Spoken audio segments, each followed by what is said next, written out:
اور انہوں نے بہت ہی زیادہ بیزاری سے اب کوئی ان کو کہہ رہا ہے کہ بوٹ پالش کروا لیجئے، تو وہ کیا ہوا، تھوڑے اکڑ گئے اور کہنے لگے کہ نہیں آگے جاؤ، جس طرح سے ہم بھکاری کو کہتے ہیں آگے جاؤ، ایسے کہا کہ آگے جاؤ۔ صاحب میں بھکاری نہیں بوٹ پالش والا ہوں، اس نے بڑے اعتماد سے کہا۔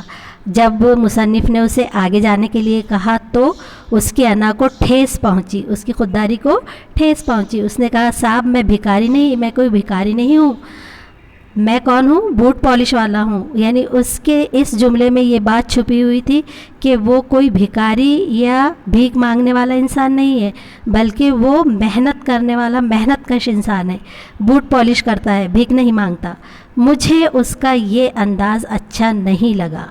اب مصنف جو ہے اپنے آپ کو بہت زیادہ بڑا محسوس کر رہا تھا، اپنے آپ کو بہت زیادہ اچھا محسوس کر رہا تھا، تو جب اس نے یہ کہا کہ میں بھکاری نہیں ہوں تو مصنف کو یہ بات اچھی نہیں لگی، یعنی یہ بات بری لگی۔ مصنف چاہتا تھا کہ چاہے میں اسے جو کہوں وہ خاموشی کے ساتھ سن لے اور اس پر کوئی جواب نہ دے۔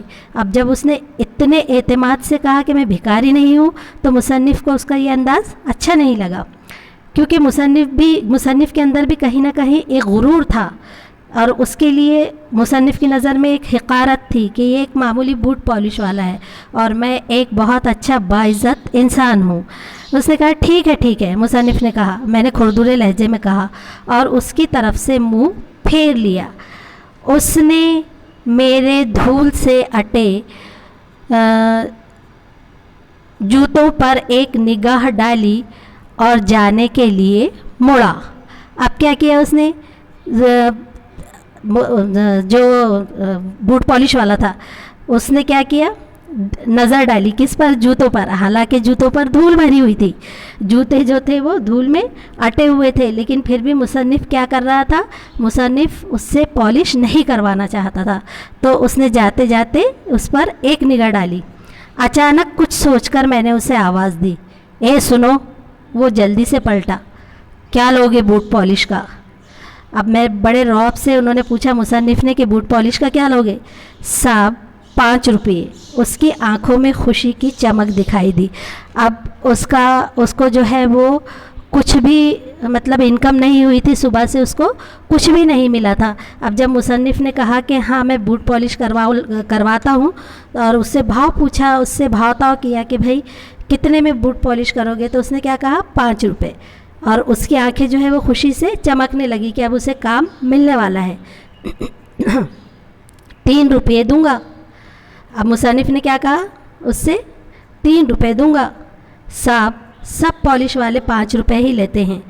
تو لڑکے نے کیا جواب دیا کہ صاحب سب پالش والے تو 5 روپے ہی لیتے ہیں۔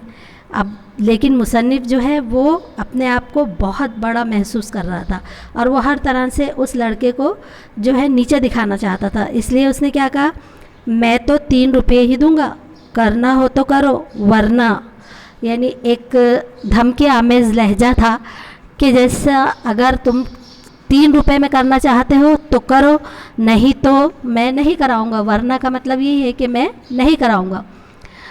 اس نے جلدی سے اپنا جھولا فرش پر ڈال دیا اور بولا، ٹھیک ہے صاحب۔ اب بیچارہ وہ تو چاہتا تھا محنت کر کے اپنی روزی حاصل کرنا، صبح سے اسے کوئی گراہک نہیں ملا تھا۔ اب خیر مصنف نے جب 3 روپے کی بات کی تو وہ بیچارہ غریب لڑکا 3 روپے میں پالش کرنے کے لیے تیار ہو گیا، اور کیا کیا اس نے اپنا جھولا فرش پر ڈال دیا اور کیا کہا، ٹھیک ہے صاحب، یعنی وہ پالش کرنے کے لیے تیار ہو گیا۔